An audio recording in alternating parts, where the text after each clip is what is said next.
Hi all, welcome to my channel today. My name is Anna and thank you for finding time to be with me today. I hope you're doing really well. In today's topic, or in today's video, I'll be talking about how your background does not define your future.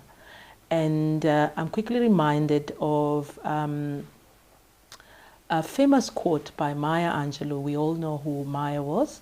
So she said, people will forget what you did, people will forget what you said, but people will never forget how you made them feel.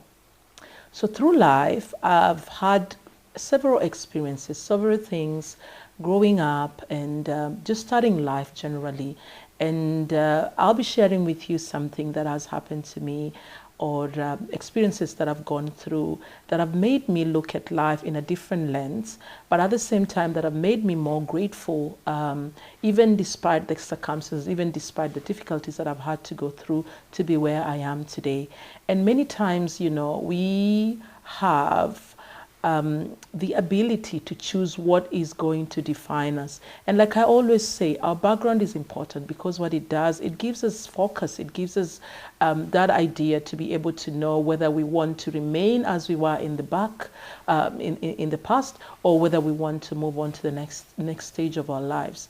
And I want to share my experiences because growing up as a young girl and through high school, at uni and all, I've always had this opportunity to do a bit of side hustles. And my siblings will tell you met them today. When I was in primary school, I sold sugarcane, and then I went off to start selling paraffin. Mind you, we never used paraffin in our home. We didn't use paraffin, but I used to sell paraffin to my neighbors. I used to do like hawking, sort of going from house to house and stuff like that, selling paraffin. And then when I finished high school, me and my mom started, I actually started a side business of selling mandazi. And then my mom joined me and we were really big scale, trust me, we used to sell quite a bit. And then later on in life, when I joined med school, again, I had to think about having a side hustle. And I must say, uni for me was not an easy time of our lives. Obviously, we were starting life. We were quite humble at that point in time. So naturally, I had to find a side hustle to make things end. So part of it is we started this little business of selling tea leaves.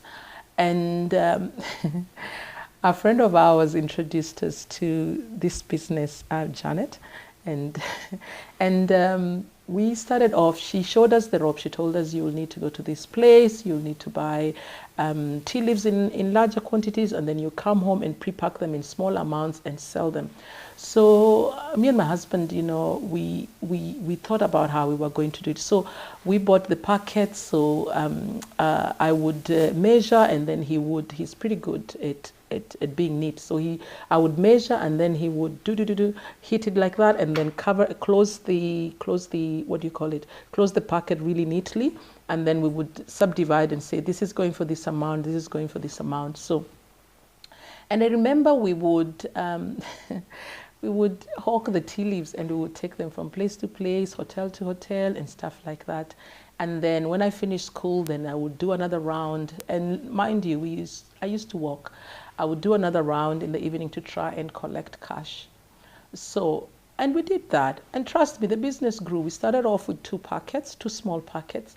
And at some point, we used to actually take 2 sacks. And for us, that was big. That was big time business. It was big, big business.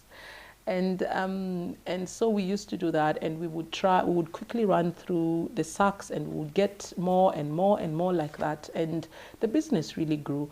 But like any other business, it had its own challenges. And the reason why I'm sharing this story is it wasn't rosy as it may sound looking in retrospect, but we had tough moments, especially when you would go to pick the money. So it would be easy to supply, and then the business people would tell you, come back in the evening to pick the money. So we had these 2 sets of customers, those that you would go back in the evening and they would give you your money. And I still remember them to date. I still remember how they used to respect our side hustle, because at that point in time, nobody knew I was in med school. Nobody knew what was going to become of me. They saw me as who I was that time. I was a tea seller at that point in time, a tea leaf seller at that point in time. So that's what people saw. People saw this young girl who was a hawker, who would walk from hotel to hotel and who would come in the evening to pick their cash. So there's that good group. And I remember these two ladies that were so faithful. Every time she would say, don't come this evening, come tomorrow. And when you come tomorrow, bring another 2 bags of tea leaves. And I remember that one of them was really motherly, and she would be so nice. And she would, every time, the day that she said, come for your money, oh, I'm sorry, guys, it just brings a tear at the back of my eye. But anyway, she would always be there ready to give you your money, okay? If she said not today, tomorrow, and true enough, she would keep to her word. And then there was another lady as well. For the life of me, I remember actually her hotel was like Banana or something. So, and again, she was really, really faithful. She would do that.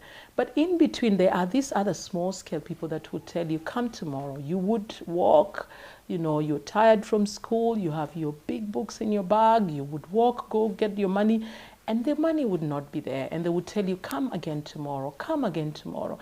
And trust me, it is discouraging as a small scale business person. Those of you who've done business at small scale, it is very disappointing, especially when you have to keep providing, keep supplying, but then you're not getting paid. And naturally that was discouraging for me, and I think by extension, I think for my husband. The only difference with him is he's very patient and very, but for me, a part of you wants to say, look, this is not working. A part of you, the honest part of you, is wanting to scream out and say, this is injustice, you shouldn't do this. But guess what? I still remember up to date. How many years are those? Probably about 16 years. 16 years later, I remember how these two ladies made me feel. And I remember how the others, the extras, would make me feel. There was in between people who were okay. Today they were fine. Tomorrow they were not. But there were those that were just obviously notorious and not paying us and stuff like that. So obviously there are lessons that I picked from that incident. And one of the biggest lessons I picked from that time is people will always remember how you make them feel. So whatever it is you're doing today, if you're working with people, if you're you are a mother, whatever it is that you're doing today in society, remember, people will always remember how you make them feel. Try as much as possible to exercise justice, fairness, equity in whatever it is that you do. I agree, there are people that will never be appreciative of your effort, and I completely agree. There are people that are just not grateful. But remember, many years down the line, people will look back with gratitude. I always look back with gratitude. And I feel like one day I'll walk up to these ladies and tell them, look, you define, at that point in time, you were part of my past, but I carry you to date. I carry you in my heart for the good that you did to me, and by extension to my family. So, try and do your best at every stage of your life to extend, do the right things. If you are in that power of authority, try as best as you can to treat your workers right, to treat those people under you right, and stuff like that.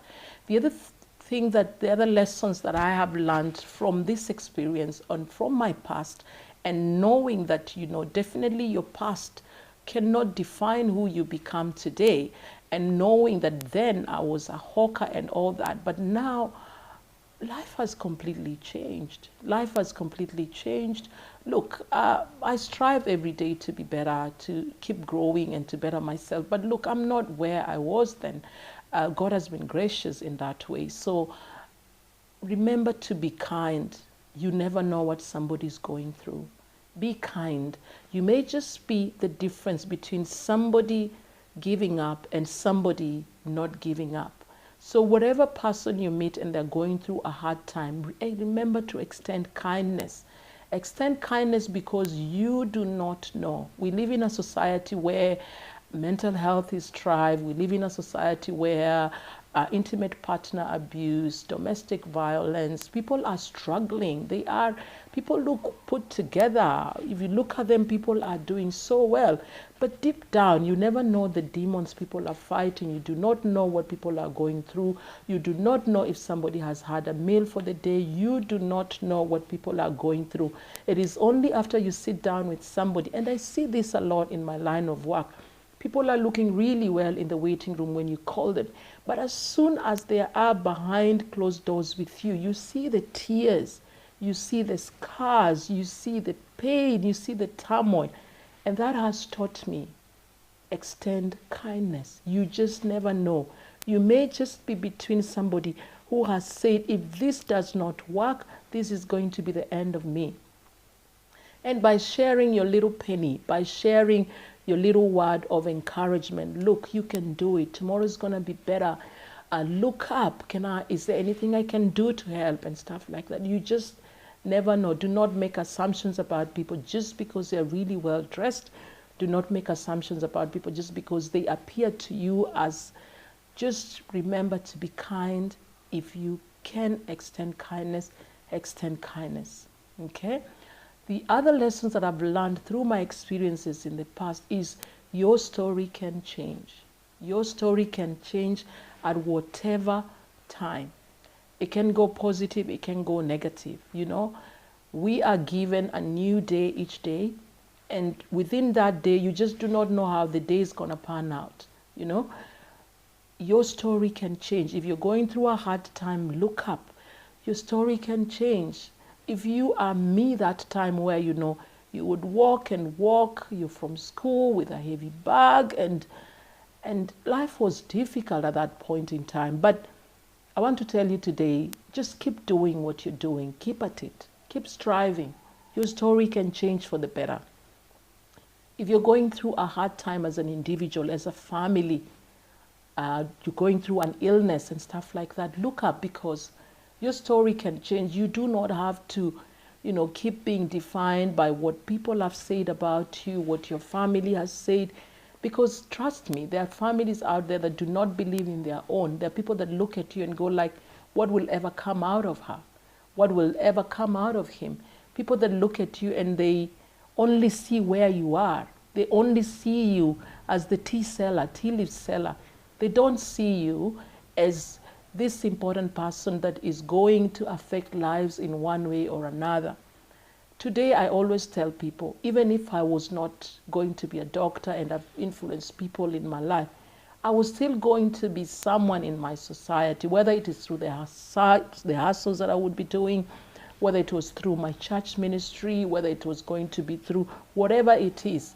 I know that we can affect life in whatever situation that we are in. Just remember, your story can easily turn into a message of hope. Embrace it as it were, but do not let it define who you are going to be or who you are today. It is what it is. It is in your history. It is in your past, and that's where it needs to stay. But it can guide you towards what it is that you want to get at. The other lesson that I've learned through this story of mine and through my struggles in life is just start small. I am in this situation and I see a lot of people who tell me, oh, I want to start a business and I'm looking for 100,000 Kenyan shillings, which is an equivalent of about $1,500 or something like that. And people are like, I want to start up a hardware and I need like a million Kenyan shillings and stuff like that. My go-to is, I always say, you need to be faithful in the small things. If you are faithful in the small things, you will be faithful in the bigger things. You need to learn to treat your seed as seed. You cannot eat your seed. I look at my life. We started with 2 bags of tea leaves. And before long, we were having sacks and sacks of tea leaves. Yes, we had our struggles along the way. Yes, there are days that you would feel like, I don't want to do this. But in that instance, that was our season of selling tea leaves. And we sold them faithfully.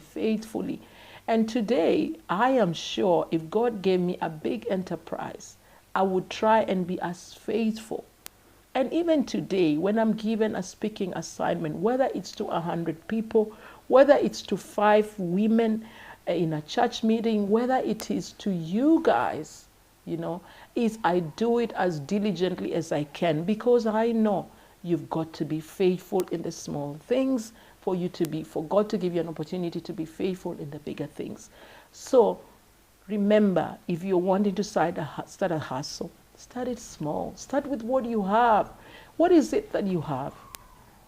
You're hoping to start a photography business. What is it that you have around the house? Do you have a small Canon? Can you start with that? Can you start doing videos with your phone? Can you just start somewhere? And God, God in his own ways will increase you. Your commitment and your faithfulness with the small things will bring around a situation where, you grow and get better. And remember, as I always say, do not eat your seed. Do not eat your capital. Do not eat. I know it can be hard as a small business person, and it's so much easier because you have overriding needs. But what I learned and what we learned during that season of our lives is there was, you can live within your means. You can live within your means. I remember, at that point in time, I don't think I had more than 2 pairs of shoes. No. I don't think we had plenty in our home and stuff like that. But we learned to live within what we had because we were committed and dedicated to growing our small little business, and we actually did grow it. So today, if you're hoping to start up anything and you have something small in your hands, you have a skill, you have an expertise, somebody has given you an old piece of equipment that you want to start with, just start. Just start somewhere. Just start. Let today not be as it were yesterday. Make a small step today, and before you realize it, you'll be running a marathon. The last thing that I want to share is extend grace. Extend grace to yourself first. Extend grace when you fall that you can stand up. Extend grace to acknowledge that you are not what you are. You are not the problem maker. Yes, you made problems, you made mistakes, but that is what you are. Extend grace to yourself first, because a lot of us, are very nice, are very talk so positively to other people, but we do the exact opposite to ourselves. We always tell ourselves, oh no, you're not good enough, you're not worthy of this promotion, did they not find anybody else worthy than you, or you will not make it, or you've made so many mistakes in the past. But we forget to tell ourselves that we've been given a new plate, a new canvas to start all over again. Extend grace to yourself. After that, extend grace to those around you. Allow people to, when they make mistake, allow yourself to be there to lift them up, because you never know. You may just actually be the only person available to lift that person up. Okay? And you cannot let your failures define you. You can only allow them to teach you to be a better person. I always say, foolishness is repeating a mistake again and again. But wisdom is learning your mistake and hoping that you will correct it so that you're a better person tomorrow. So as you venture out, as you continue to, strive to make yourself better today than you were yesterday, I want to assure you that your background does not define you. And I want to also assure you that the people that you meet along the way that you do good things for and stuff like that, many, many years down the line, they will look back and be grateful for how you made them feel. They may not even remember exactly what you did. They may not even remember the exact details. Trust me, I don't even remember this lovely lady's name, but I remember how well she treated us with respect. She would sometimes give us a cuppa, and that day you've been hungry the whole day at uni and stuff like that. And she would be so, so gracious to us. And up to date, I remember her. So if you forget anything else from this topic today, remember your background does not, cannot, and should not affect your future, and affect who you're becoming. Thank you so much for watching, and God bless.